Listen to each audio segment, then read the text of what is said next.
Okay, so let me just touch on that briefly. So we gave points last week on the importance of agriculture, and one of the key things we mentioned was the fact that agriculture offers about uh, employment and income for about 60%, sorry, 86% of people living in rural economies. Then we also said that about 50% of people in developing countries, okay, live in rural areas. And currently, an average of about 70 to 80% of people in such rural communities, okay, survive on agriculture for their livelihood. And again, we did mention that agricultural sector supports, okay, the economy by providing raw materials to the industries.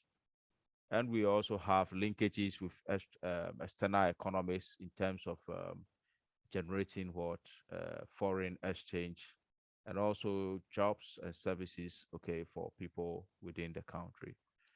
Good. Then we also did a summary of the importance of agriculture in some developing countries. So, for example, in Nigeria, we are looking at 65% of people being employed, okay, by agriculture, and that accounts for about 90% of people in rural, okay, communities within Nigeria by Akambi et al. 2018.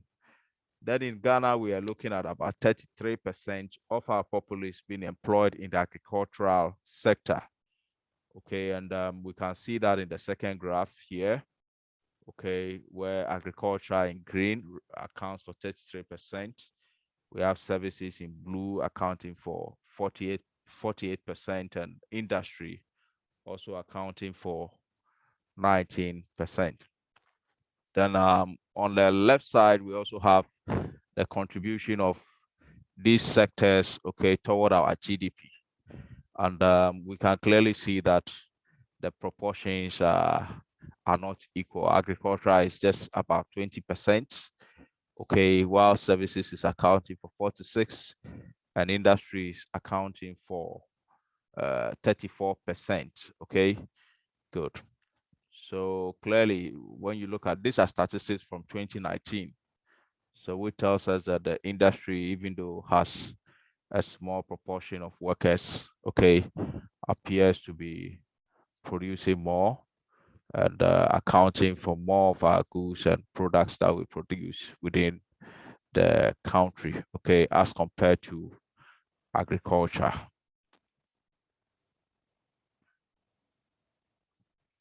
Okay, so I have a picture here. I think this is from this should be from Kenya, but it is a reflection of our farms in Ghana here as well. This is a typical farm in a developing country. Okay, and basically you can see we did mention this in class. Okay, you can see the size of the farmland.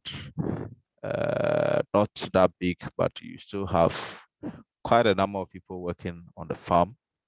And farms are usually characterized by small scale farming and using what traditional methods, which are basically out of date. Okay, and you can call it um, heavy dependence on rains and I mean several other challenges that come with our kind of farming. Okay, good. But there are also arguments with regards to people who farm using these traditional and outdated techniques. They also have their own arguments, okay, on the ground, which we'll be looking at later. Good.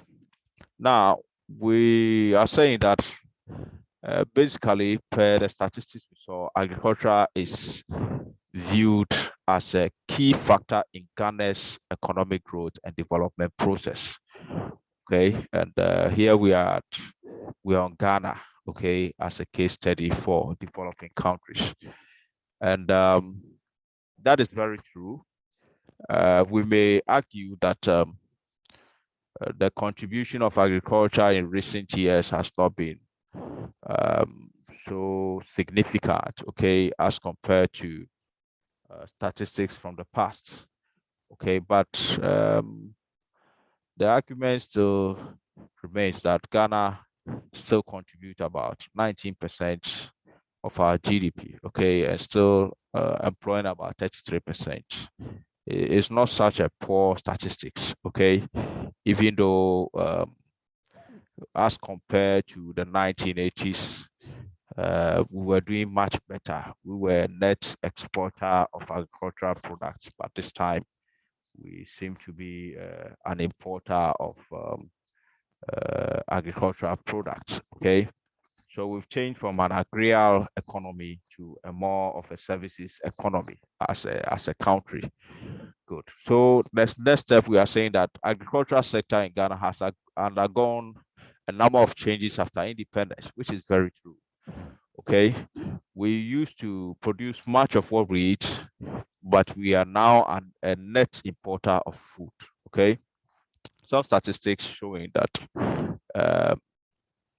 agriculture account for about 19%, 19.7% of GDP, which we saw earlier, okay, in the graph, and about over 30% of export earnings, and serves as a major source of input for our manufacturing industry. Okay, good. So which means that there is a relationship between the agricultural sector and our industries as well. Of course, the milks we produce, if we are producing milk by Unilever, is coming from our agricultural sector. If we are producing baked beans, sacks of rice, all those things are coming from the agricultural sector, even if it's in the furniture industry, producing chairs and all those things, they are still coming from agricultural sector in the timber sector. Okay, good. Then I think further statistics we've already seen. And we are saying that basically agriculture still happens to be the second largest employer in the economy, okay? But the smallest sector in comparison to services and industry. Okay. Now, more statistics on the state of agriculture in Ghana. We're saying that agricultural sector over the years has chopped some successes, even though the trend has generally declined. Okay, within 2017, we saw a rise. 2016, 2017, we saw a rise from about 2.9 to 6.1%. Okay, recording a growth of 4.8 in 2018, and has projected growth of 6.9 in 2019. Okay, yes, but when you are doing this analysis, you want to also look at it in the context of the population growth. Okay, because if we are growing more than we are producing, then obviously that is not going to reflect in our GDP. You understand? So some of the statistics need to also be looked at in the context of what population growth to make more meaningful outcomes. Okay, good. Now, yes, this is statistics on the area for farming or cultivation land. Okay, we are saying that Ghana has a total area of what? 238,539 kilometers, of which 57% of it represent about 136 kilometers classified as what agricultural land area, out of which 58 kilometers, which is 24%, is under cultivation, and 11 hectares under irrigation. Okay, so we are having agricultural land area when it comes to farming land. We are looking at about 136,000. Okay, 136,000 out of the total land area of Ghana, which is 236. Okay, yes, over half of our land is an agricultural land where we can farm. And interesting enough, like I did mention in class last week, okay, when you look at other countries like India and in fact some other countries where we are importing rice and grains from, they have comparatively lower agricultural land, okay, for growing crops, yet they are producing more than we are, which brings to fore some challenges, okay, when it comes to policies and practices and strategies put in place, okay, to improve on our agricultural yield within the country or agricultural output. Okay. Then again, we go to the next point. It says agricultural sector in Ghana is very informal. It's very informal. And this we know. Okay, and we are going to see more statistics on that when we get to challenges of the agricultural sector in Ghana. Okay, then we say that there is virtually no, or let me say, no high quality official data available. There are serious shortfalls when it comes to collection of agricultural data. And we saw in class last week that until recently, there had not even been a single agricultural census in Ghana. Okay, because it also comes with issues of costs and resource, okay, to conduct such a survey or such a census. Okay, which means that we are not even informed on the exact farmlands, okay, in Ghana. Yes, we know that we have about half of our lands which are fertile enough for cultivating crops, but which of them are actually farms? And what is the size? Who are the farm owners? What do they cultivate?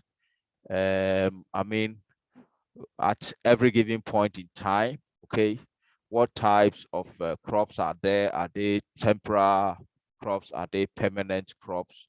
Are they, I mean, cash crops? We do not have information on this.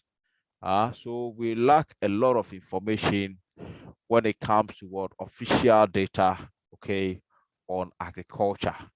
There is obviously need for more statisticians to come up with what strategies and statistical methods to help to improve, okay, on this area for this country.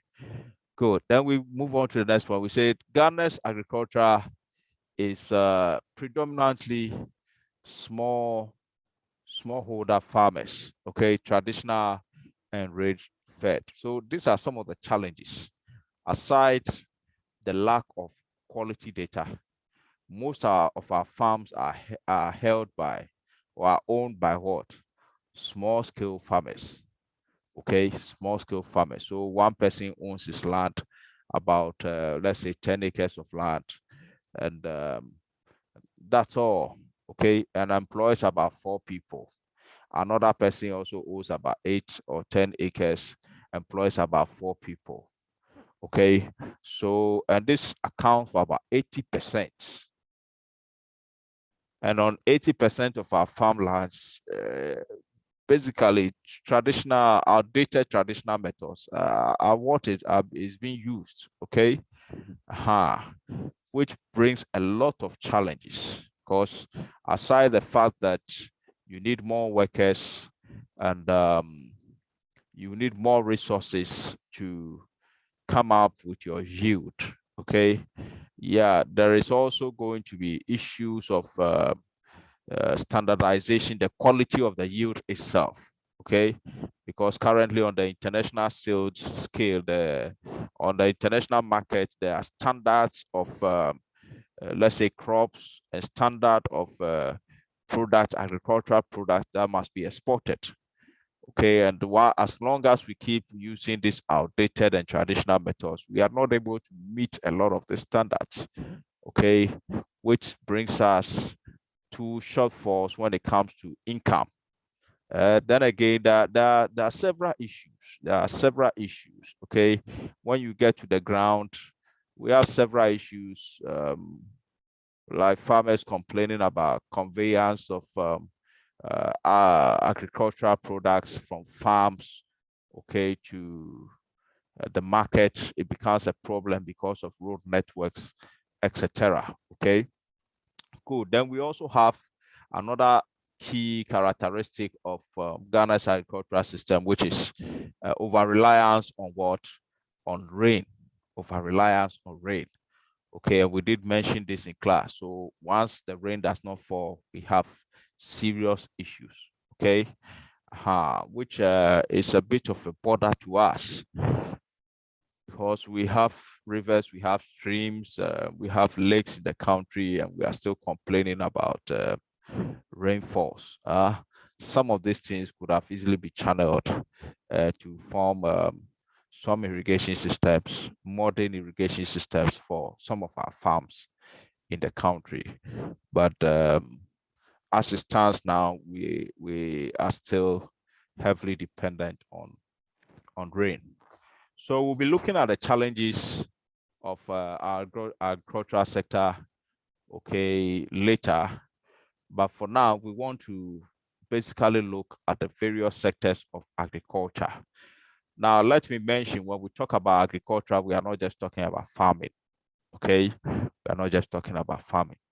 So in Ghana, our agricultural sector is divided into 4 main subsectors. And this, in fact, in general classification, we'll say that we have crops including both cocoa, okay, classified under crops. Okay, these are general classifications. And then we also have livestock. Livestock, we know what livestock means. Then we have forestry. Okay, sorry, I think it should be forestry and logging. So we have forestry and logging. And finally, the 4th sector will be fishing or fisheries. Okay, good. And some main commodities that are outlined here before we look at the exact classification currently for Ghana subsector. Okay, some of the agricultural commodities we have cocoa beans, we have yam, we have cassava, plantain, maize, granules, cocoyam, rice, okay, oil palm, tomatoes, pepper, onions, oranges, pineapples, etc. A number of these are being exported. They are cash crops. Good. So specifically within the Ghanaian sector, we have these sectors. Okay, we have the cocoa subsector. Then there is a classification of crops and livestock subsector. That is how it's been classified. Okay, currently, cocoa subsector, crops and livestock subsector. We have forestry and logging, and then fisheries. Okay, so these are the specific subsectors within the Ghanaian agricultural sector. Good. Types of agricultural system in Ghana. And we have 2 main types, which are the small scale subsistence farming, and then we also have the large scale mechanized farming. Good. Now, and as we know, when it comes to mechanical large scale production, we are basically looking at production for sale, okay, or production for exports. Now, moving on, there are arguments, okay, by these small scale farmers on why they will prefer to have their farms on a small scale basis. Okay, there are a lot of arguments. It is not enough to just look at the theories from the top without looking at the views and the arguments from the people on the ground, I mean, the owners of these farmlands. Okay. So some of the arguments when it comes to large scale farming, let's look at large scale farming. In large scale farming, we need less resources, less people. Okay. When I say resources, I mean in terms of human resource. Okay. You need very few people to handle crops, and which means that less in terms of payment for those human resources. However, well, there's going to be an initial, okay, capital which must be invested in this modern technologies and tractors, etc. Okay, the systems which are going to run those mechanized system. But in the long run, you see, we end up producing more because in this large scale farming, we can have acres, hectares of land, okay, being farmed at a go by very few people, okay, but everything is mechanized. Irrigation systems are already set up. There is less reliance on rain, so it means that we're able to produce high standard and high quality, okay, crops in the case of farming. If it has to be in the case of livestock, we have modern techniques. For example, poultry farming. Okay, if you recently listened to this engineer from UCC on current techniques on okay, growing or pigs. Okay, yeah, the current techniques are so lively, they don't need to be in all those debts, and by the end of the day, in fact, they produce more.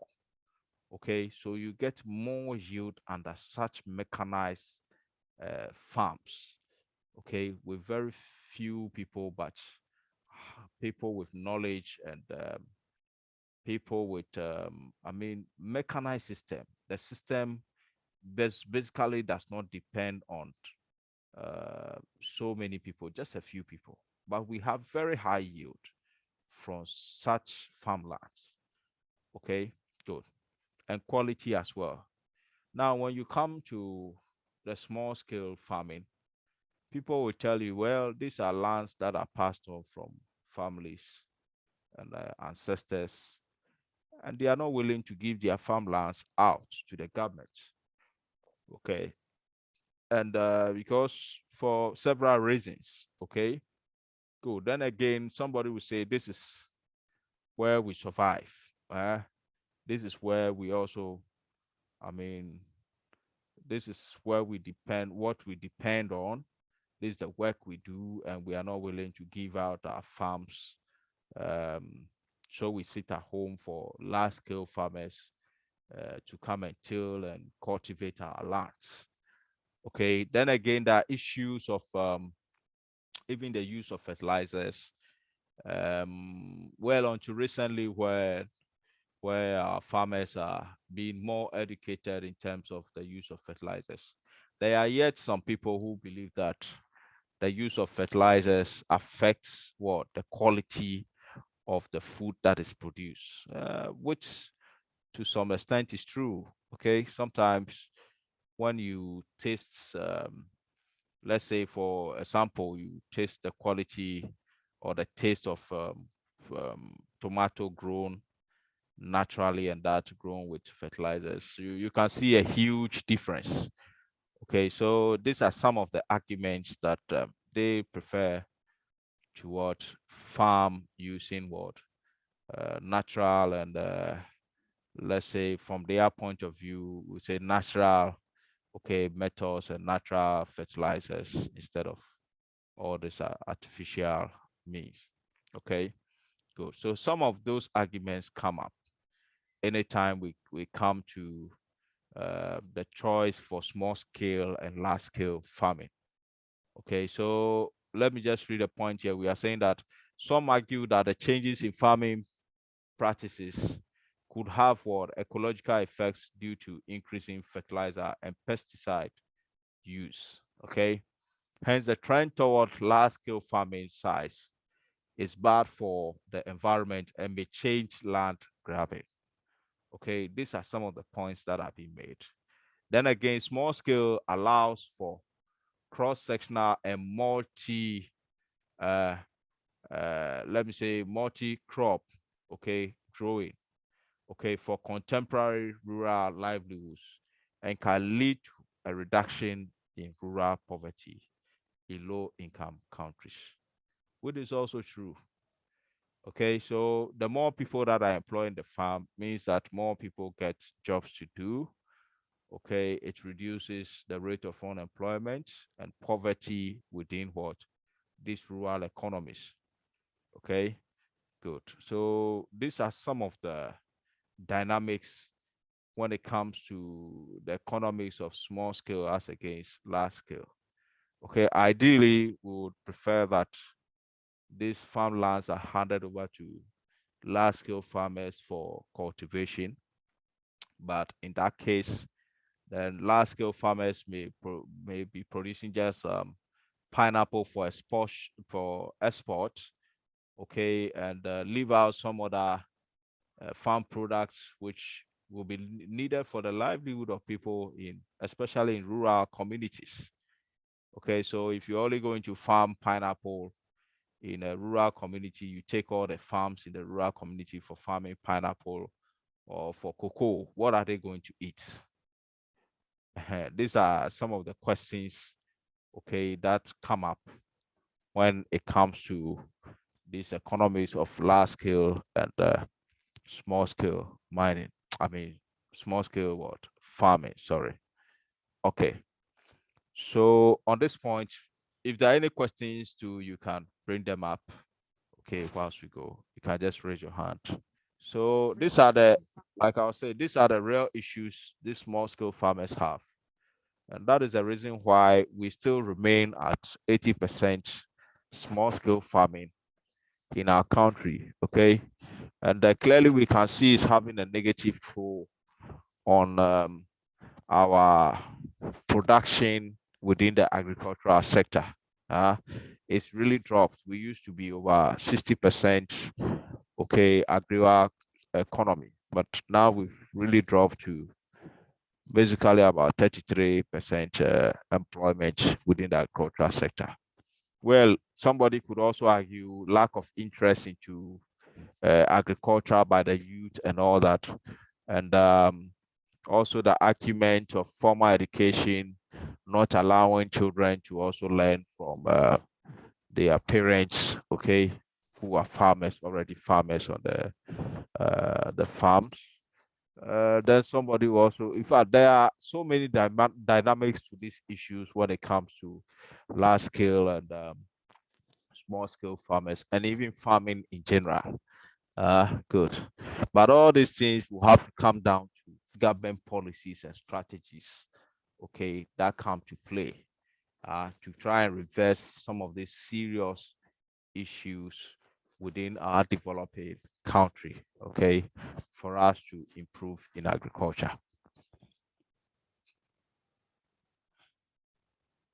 Okay, so I think we are coming very close to some of the challenges we've already mentioned. The over characterization of Ghana's agriculture. We've talked about the heavy reliance on rainfall.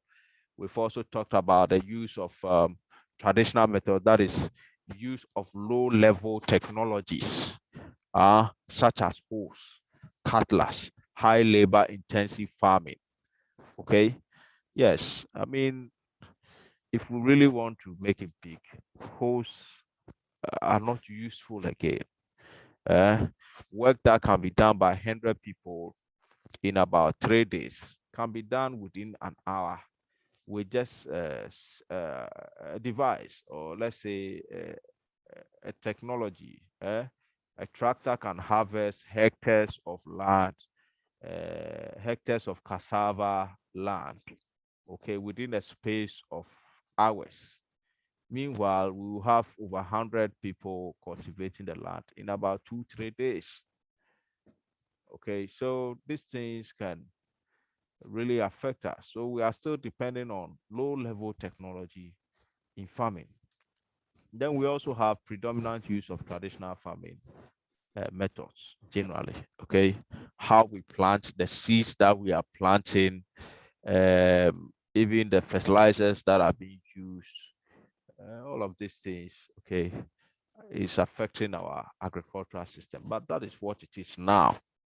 Then again, we have issues with even officers, such as extension officers. Okay, and when it comes to the standards, okay, by FAO, we are looking at 1:500.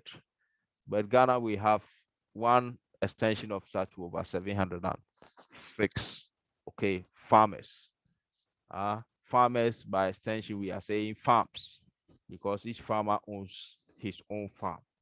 That's what we are talking about. Good. Okay. So now that brings us, set the context for us to look at the agricultural policies and then how they come into play in the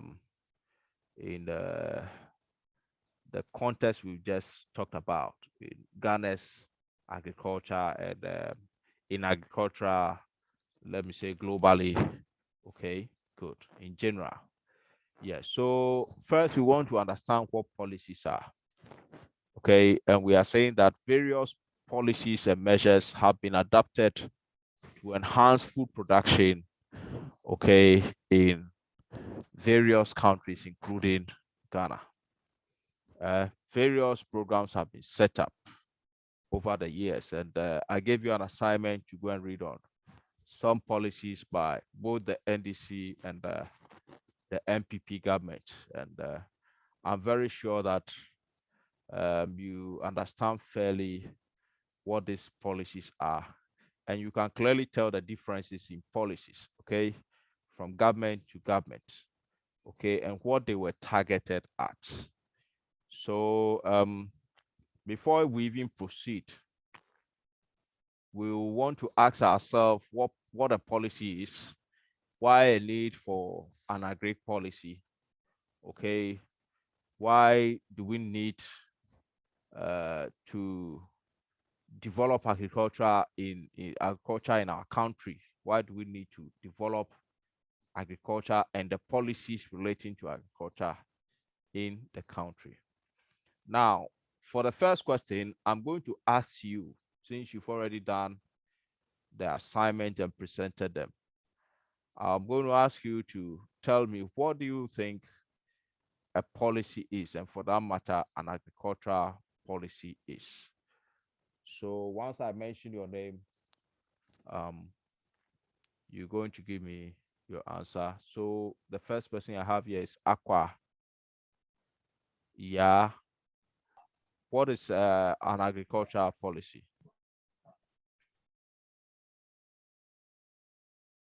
Aqua. Yeah. What is an agricultural policy?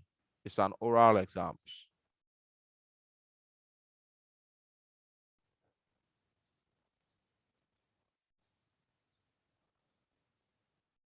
Okay. So yeah, it's not ready to answer. Let's go to next person. Adams, Damisi.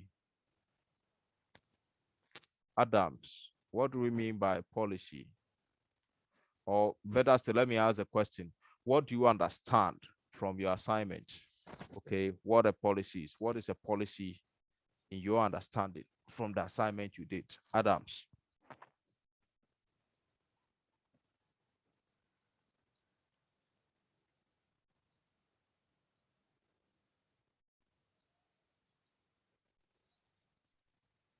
Hello, good morning. Good morning, Adams.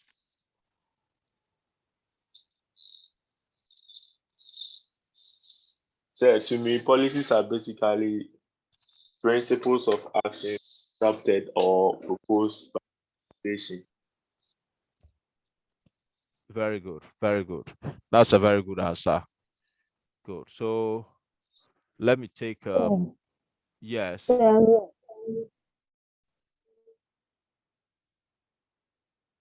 How Yeah, you about you? said agricultural policy. Yes. What do you understand by an agricultural policy? Said agricultural policy describes the laws that governs the agricultural sector. Okay.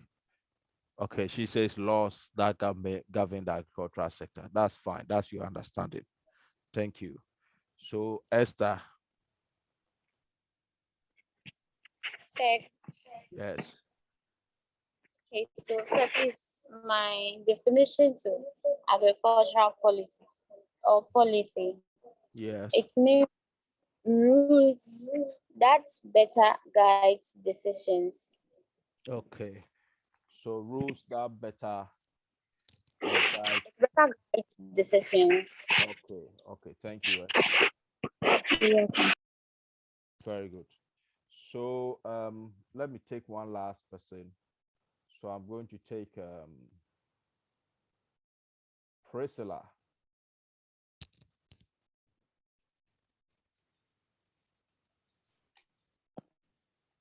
Hello, sir. Yeah, Priscilla. Policies, um, there are procedures um, or rules that people take better the agricultural sector. Okay. Okay. That's good. Thank you, Priscilla. Okay. So, let's move on to our slides and better explain. Just give an overview. Um, I think we need to look at yes, let's look at this slide first. So we talk about what a policy is.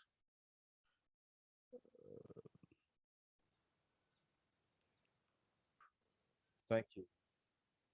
Yeah, so basically when we talk about a policy, we are talking about a plan of action to guide decisions and achieve predetermined goals. Okay. So we're looking at plan of action. Policies always go with plans. So it should have a plan of action to guide a decision that is made and the goals of those predetermined goals of the decision. Okay. So we are saying that a plan regarding what to do in a particular situation. So basically, policies include predetermined goals and plans of action. Okay, which should be interrelated, very important, so as to achieve what those predetermined goals.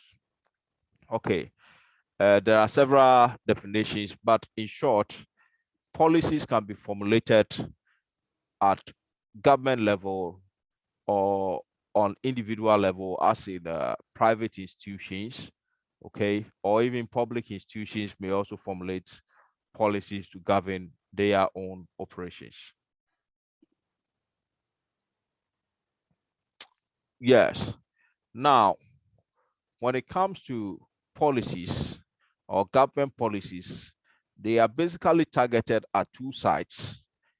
And the first side is with regards to the supply side, okay, and then the demand side. And here I'm talking about government policies relating to agriculture, okay, good. And we are talking about supply side and the demand side. What do we mean by supply side? When we talk about supply side, then examples will be talking about something like land reforms, development and diffusion of farm technologies, price support, institutional credits, public investment in irrigation. Clearly, when you look at these reforms or these policies, it is targeted at trying to improve production. Okay, so for example, if we are going to have a land reform, then those land reforms, more or less, a policy could be trying to get some farmers, or let's say out of the 80% of subsistence farmers, okay, let's target that maybe in the next 5 years or in the next 10 years, okay, we are going to reduce those 80% to about 60%.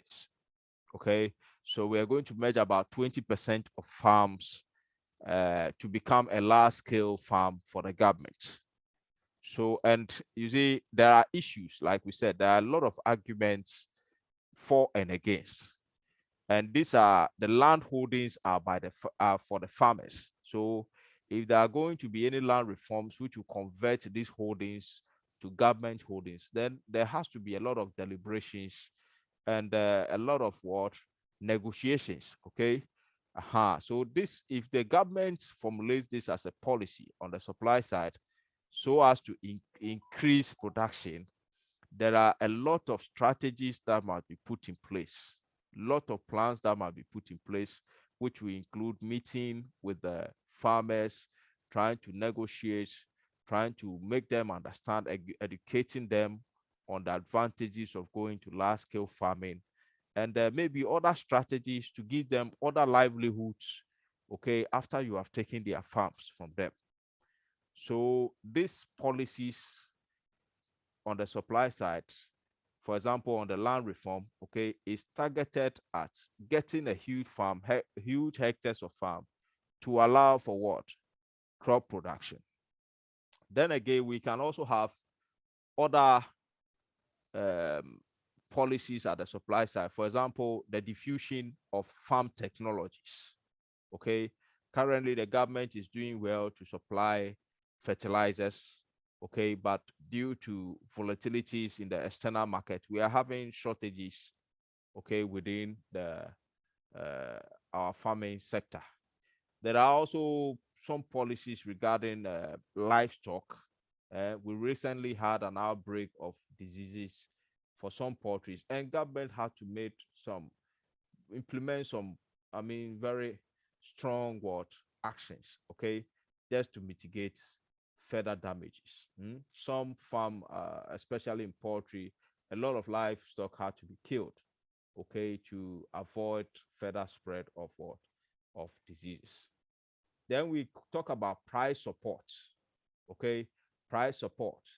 So there is some funding that is made to support the purchase of fertilizers. So for example, if the true cost of fertilizer is supposed to be 200 cedis, the government supports the use of fertilizer in cocoa production and says that cocoa farmers can purchase this fertilizer at 100 Ghana cedi. So which means that the government is catering for the remaining 100 Ghana cedi, so as to allow these farmers to produce more fertilizers to increase the yields, okay, on their farm, which in the long run would also increase our exports, get us more foreign income, okay, and then improve on our GDP. Okay, good. Then we also have institutional credits. We have public investment in irrigation, and other structures are all examples of supply side policies, okay, or policies that are targeted at what? The supply side. Then we can also have policies targeted at demand. When we talk about demand side, then this time we are looking at the consumers being able to purchase the food. Okay, so for consumer to purchase food, then it means that first the food must get to the market. Okay, and then when it gets to the market, people should have enough money or income to purchase the food. Good. And in the event that they do not have enough income to purchase the food, what do we do? There are going to be excesses in the food or the agricultural products that have been brought to the market. So what do we do with them as a government? Do we leave them on the market to get rotten? Okay, if they get rotten at another time, we may have shortages of food, which will bring about how do we call it? Short supply. So for example, if there are seasons for maybe corn or seasons for maize, okay, yes, and within that season we will have so much maize on the market, the prices go low, people purchase, and there are some left. What do we do with the rest? knowing very well that we'll be going to the dry season and there will be shortages of what? Corn. And once we do not have corn, we are going to have what? Food instability. Okay, because a lot of people depend on what? Corn and rice within this country. So what does the government do at that demand side in terms of policies? So okay, let me read what we have there first. It says getting food to the people and increasing the capacity of the people to purchase the food. Example, purchase of produce in the market. So this is a typical example. So when there are excesses in the market, the government can afford to purchase the food at that low price and then store it. It means that they also have to be policies and plans to put in place and strategies put in place to invest in storage, okay, facilities for some of this food, refining some of our food products and some of our livestock products, okay, for further use in the time of shortages, such as this. Okay, in recent times, we've seen very huge hikes in prices of food.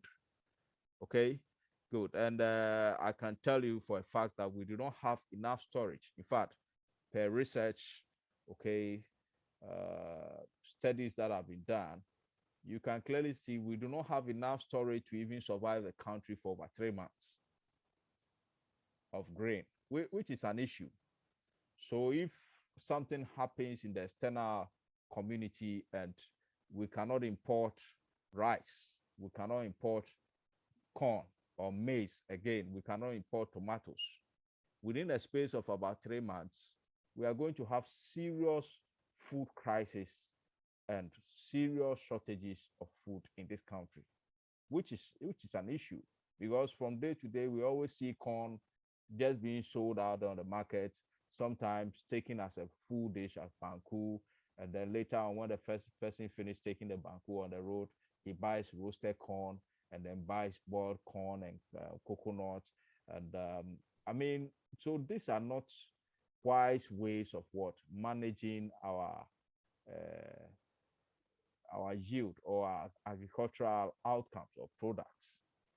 Okay, so the government at a point needs to decide that, look, probably we may have storage facilities maybe built in the 1990s or years earlier, but looking at the size, the population increase, the government will want to target on some policies to increase on storage facilities.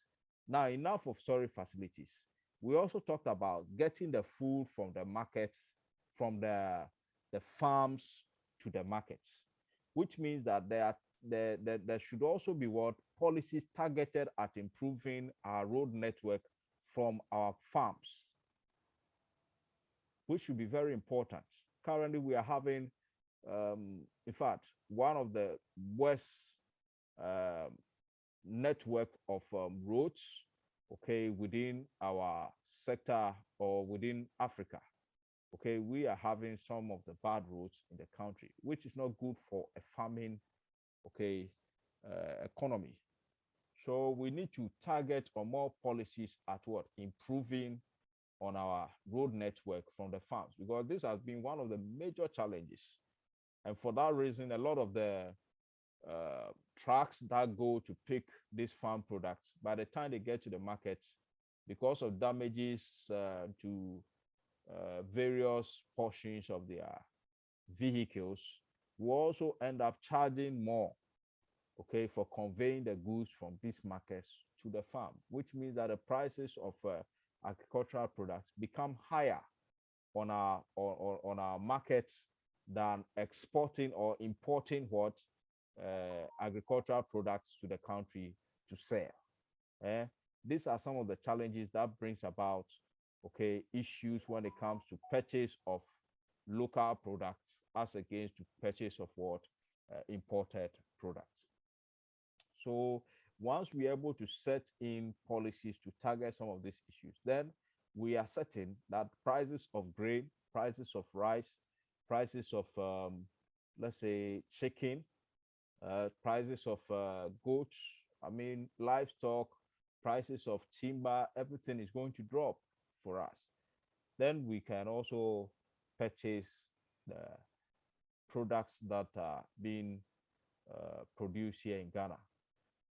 And I cannot say this thing or move to the next slide without saying this. A lot of our cocoa farmers, I was watching a documentary how cocoa farmers are farmed and cocoa beans for several years, and yet they themselves have never tasted what we call as chocolate. Okay, it's a very sad thing, to be producing chocolate cocoa for production of chocolate, and you yourself for about 20, 30 years they don't even know what a chocolate is. And I've been in some of those farming communities in the western region for close to like a month. Okay, and sometimes it's bad when you even walk, fly those roads. It's terrible. It's so terrible. It's so terrible. Okay, if there are any questions, any contributions, for somebody may be coming from a cocoa farming community, the challenges better than me, and some of you may even have farms, so you may also want to share your experiences from your various farms. You are highly welcome, okay, to share your contribution. So let me give a 1 minute pause. If you have any contribution to add up, you can. Let me. Or the government, like there can be some restriction upon the farmers not to do this, do that, or it's always in favor of them. At the moment, a lot are in favor of the farmers, but you see, we need to do more, and if we need to improve, you certainly have to put some people out of their convenience. You understand? Because certainly when it comes to issues of land policies, okay, yes, nobody is ready to give out their land. That is where they work. They are farmers. You understand? But if government really is serious about exporting products, then we need a very large farm, because you cannot go employ tractors and just ply on 2 plots of land. You cannot put an irrigation system for just 5 plots of land. It will be a waste of resource, which means that the farmers will have to give out their lands to you. If we are going to give out our lands to you, then there should be enough compensation, because this is the work. It's like somebody's company for himself and his generations to come. So if you are going to take my company to farm so that the country will be a net exporter, then there should be enough compensation for such a person, or there should be some provision so that these people can probably farm or be recruited, okay, in that government land after all the farms have been merged. Or there could be another kind of job, maybe an industry setup. If, for example, if sugarcane factory like being intended to be set up, or it was even set up by the NDC government. So such farms that were given out to the government, these people from these farmers or from these homes could be employed into the industry, okay, for sugar production, so that they know that, yes, they also have a new means of survival, even though their farms have been given out. So these are some of the hard places and hard policies that a government can take. Sometimes it's not too pleasant, but with negotiation, it is possible. But in terms of the supply side also, when it comes to purchase of subsidized agricultural products. So for example, fertilizers. Currently, the government is doing a lot. Okay. But what is happening is, because of issues of road network also, when the farmers harvest, they end up taking the harvest to neighboring countries like Togo and to Burkina Faso and to Ivory Coast. Okay. Because those coming to convey the product from their farm to the market will complain due to the road networks. So some policies have been made in terms of subsidizing fertilizers, but the road networks are still bad. You see, so which also leaves room for what? More policies to be made to improve on road network. Else they will always end up sending our products which are highly subsidized to Ivory Coast and to Burkina Faso. Then the farmers get the interest. Meanwhile, the government is losing because the government has spent so much in subsidizing what? Fertilizers. So these are the major issues. There was a recent issue where government spent so much on feed for poultry, okay, and by the time these poultry farmers finish, Nigerians came for a lot of our poultry to their countries at a subsidized price, which means that the government does not benefit from that, and the populace who actually work to pay taxes for the government to help these for poultry farmers did not even benefit from the poultry. So we need to look at all these dynamics, also put measures in place when it comes to what even transportation of these farm products to the markets, monitoring this farm product, because we can't be spending too much in subsidizing and yet the farmers benefit to the detriment of the country as well. Okay, any other question, any other contribution?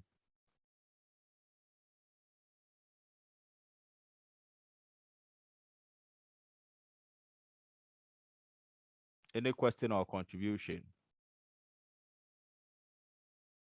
Hey, is Adams in class? No. It's what is this, my friend? Is it Abdul? So the next thing we want to look at is why do we need agricultural policies? Okay, and we just want to look at the summary of key points. Okay, we know agriculture is important, but why do we need the policies? So we are saying that generally, governments need to intervene in agriculture, okay, in order to regulate, create incentives, and provide knowledge to farmers. This is the general thing. We need to regulate, create incentives, and to provide knowledge for farmers. Very important. Okay, so we need to be updating farmers on modern practices. Let's say, for example, if they are not willing to give out their lands, what else can we do to increase their yield? How do we go about it? Then we have to come up with new knowledge, which can only be implemented, okay, by, sending out extension officers or increasing the number of extension officers to per what? Farmers. Okay, then they can help the farmers more. Sometimes farmers believe in other practices. They will tell you this is how we go about planting our plantain, or this is how we want to plant our corn.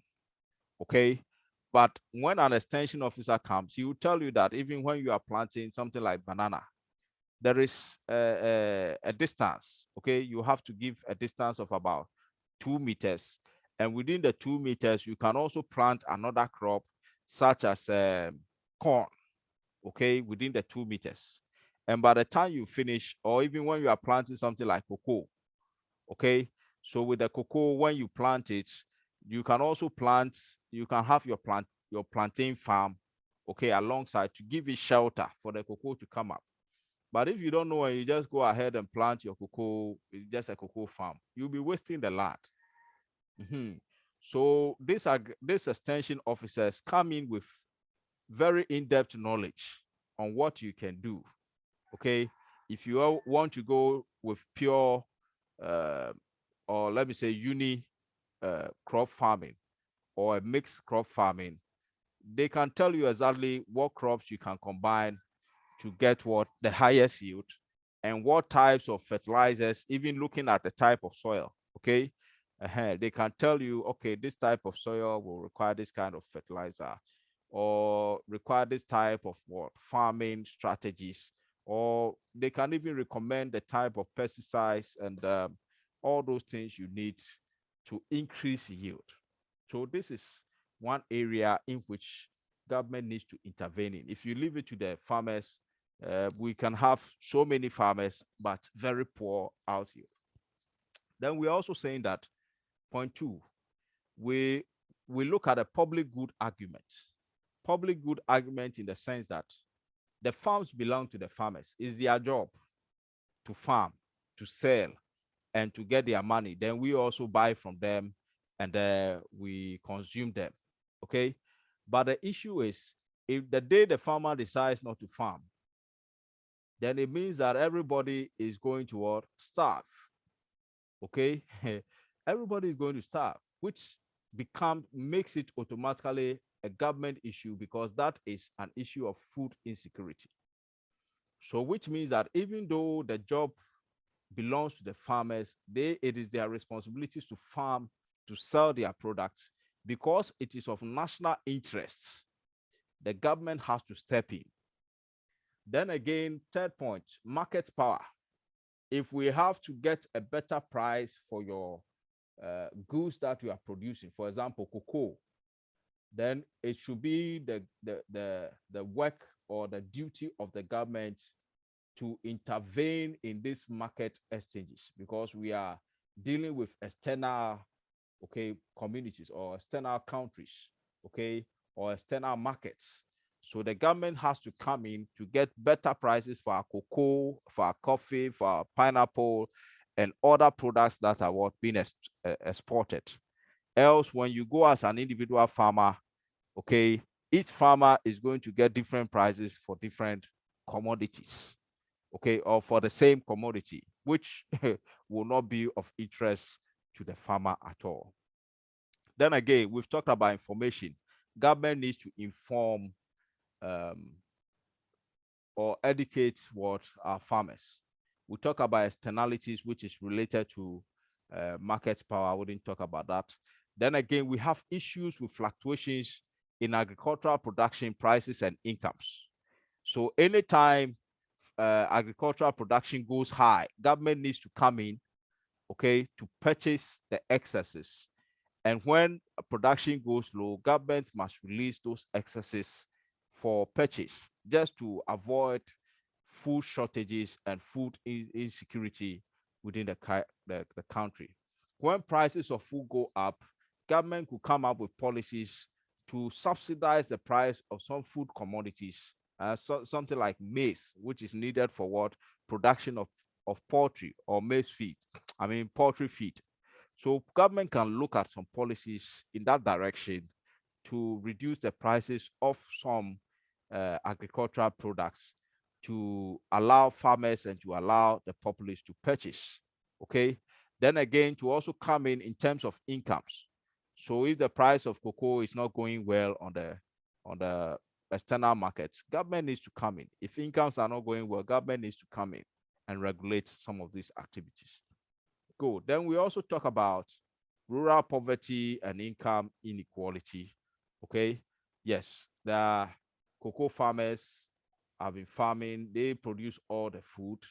Okay, but at the end of the day, we have so many people out there in our rural economies who are not even attending school. They don't even have good schools. Okay, they don't have good roads. They don't have all the facilities, and there's a huge inequality gap, okay, between people in rural and urban communities. Okay, meanwhile, they are the ones producing about 19% of our GDP. So we need to look at that aspect. Government needs to come in, okay, yes, just to support people in rural economies, or to support people, farmers in general. Let me put it that way. Good. Then issues of scattered, small, unorganized farmers, government needs to come in to probably merge them or to purchase land from them so that we can get a large-scale farmers, okay, or large-scale farms. We talk about poor access to agri-products and services, okay? So where there are shortages in agricultural products like fertilizers, government needs to come in, purchase those fertilizers for the farmers, okay, at subsidized prices for the farmers to purchase them. Fishermen may need fuel for their canoes and their boats. Government needs to come in when there are shortages of fuel. And over the years, we've seen how do they call it? They call it the word I just escaped me. They have a special pre-mixed fuel.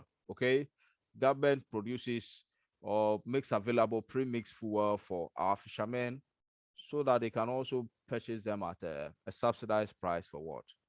For fishing. Then we can all benefit from what? These fishes. Okay, time is going. Let me just um, run up a bit. This is a point on a need for changing policies. Then again, you observe that in your assignment, you realize that from government to government, there are changes in what? In policies. Okay. And sometimes, in as much as the change of policies or policies are also based on perspectives, okay, where you are coming from, how you see things. Again, there are so many changes that will necessitate a change in what? A policy. For example, when there are volatilities, okay, in external markets, okay, where, for example, cost of fertilizer is going up, cost of fuel is going up, cost of rice is going up, what does the government do? Do we hold on to the old policies? No, we have to revise our policies. Okay, good. Again, when there is a slowdown in growth, so for now, our agricultural, for example, let me just use the example in the former president, that's John Mahama's time. Okay, there was a policy to direct a lot of national service personnel into what? Into agriculture.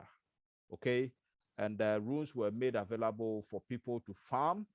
Okay, so we can increase our agricultural productivity. Somebody will ask why the need. It's because a lot of people were not interested in farming again, and that was going to cause a lot of what? Food shortages in the country. Even looking at the trend of what? Of agriculture, the downward trend of agriculture output in the country. So the need for the government to shift a lot of people into agriculture. And today, the government in power has also continued with some innovative ideas to put people into fish farming, to put people into farming. I mean, creating new farming entrepreneurs, and I mean, making farming more lucrative. Okay, good. So these are policies targeted at meeting the current, okay, needs in terms of low production within the country. Another example could be the planting for food and jobs.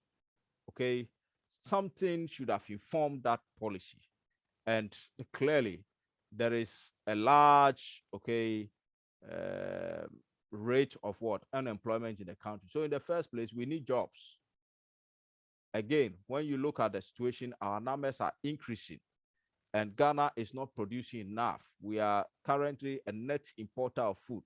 So it means that, and I always say that we have a very large size of what? Farming land as compared to even India. Okay, but we are still importing from India. So which means that there are a lot of things we are not doing right. Okay, so if we can put in policies to get people to plant more using right techniques, then we will be planting to feed ourselves, and then we will also be planting to get more jobs. That is the intention for what? Planting for food and jobs. So that is the policy coined by the government to address what? Productivity needs. Then we talk about integration and customer tastes and preferences. So sometimes the taste and preference of customers change, and consumers change from time to time. So at a point, in fact, some few years back, 10, 20 years back, I mean, who even think about food like Indomie or spaghetti? I mean, it wasn't a delicacy in this country. You understand? But as time goes by, the taste of consumers change, and there have to be policies to regulate the import of how do we call it, Indomie, and the import of spaghetti. if government has to decide, do we produce this in this country for consumption? Do we have to set up an industry to avoid us giving out so much or purchasing so much foreign exchange to import? Okay, or do we hand it over to a private company to import and sell? These are some plans that can be taken due to the policies. Then again, need for development is another point why we need to change policies, okay, and so forth and so on. I'll skip the next points that are there. And this is just talking about agricultural policy. Let me skip that too, okay, for the sake of time. Then I've already talked about the agricultural policy, how it is influenced by what the perspective of the government and the approach with which the government wants to implement such a policy. Okay, good. Yeah, so some examples of agricultural policies which you have seen from your assignment.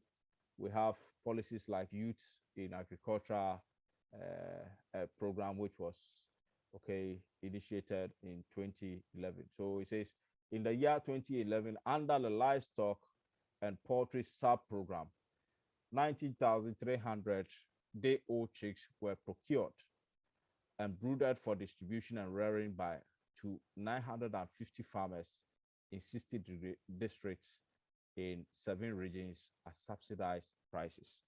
So this is an example of a policy initiated by the government so as to improve on what our livestock and poultry production. Good. I think let me touch briefly on this. Okay, the stages in planning and policy taking. Okay, so when we talk about planning, we are talking about basically assigning, or managing resource, or better still, let me say, a deliberate decision regarding the mobilization of resources toward the meeting of what set objectives. Okay, so when we talk about planning, then we are talking about making deliberate decisions, regarding mobilization of resources to meeting that's the set objectives of the policy. And we said policy is made of planning and objectives, right? Good. So there are some examples here. I just want to come down straight away. We say, so for example, a policy will be a policy toward ensuring food security. Okay. Then for your plan, the plan will be, I decide to grow more food. That is MPP government will say planting for food and jobs. Okay. So one government can say we want to grow more food. Another government will say, okay, instead of putting in our resources into subsidizing fertilizers and all that, what we are going to do is, like in countries like the US and other countries, we are rather going to build storage facilities, large storage facilities. Then we're going to buy food, from the external community at the time when the food is so available in the market. We purchase them in large quantities and then put it down for storage so that we sell it at a subsidized price, wherever our farmers fail to, or whenever our production goes low. So these are ways in which strategies or policies can be implemented as a result of planning. So a government can choose, we have the land, we have the resources to grow our food, we want to grow it. Another government will say, we don't have the lands, we don't have the water, we don't have all these things, we have to import them at a cost. Why not rather build the storage facilities which will last long and then import the food and store them so that in case of any abnormal production, we are safe and we are shielded for about 2-3 years. Okay, good. So these are some decisions that could be measures that could be put in place. Okay, good. And these have tested to work, growing for more food as testers to work, storing food like in the days of Joseph in the Bible, has also, been effective, okay, in sustaining Egypt at that time, and not only Egypt, but the entire world at that time. Okay, now in very short, when we talk about public policy, it is in various stages. We have the vision, the mission, we have the strategy, we should have an objective, strategies, instrumentation, and management of that policy. Okay.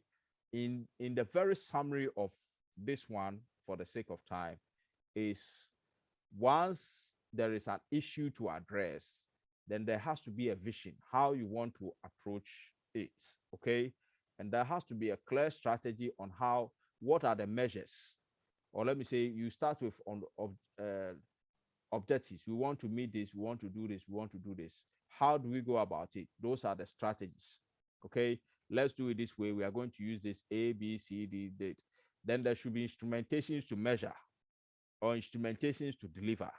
Then after that, management should come to evaluate the progress of such a policy, whether it's being successful, whether it's being run well.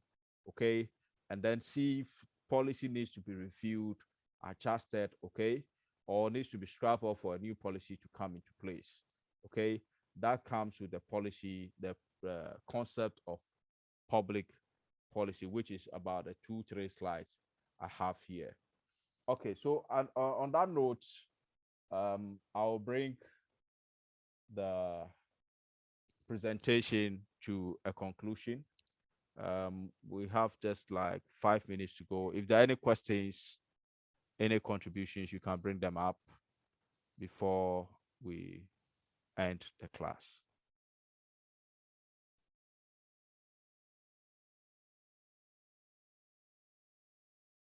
Class, let's have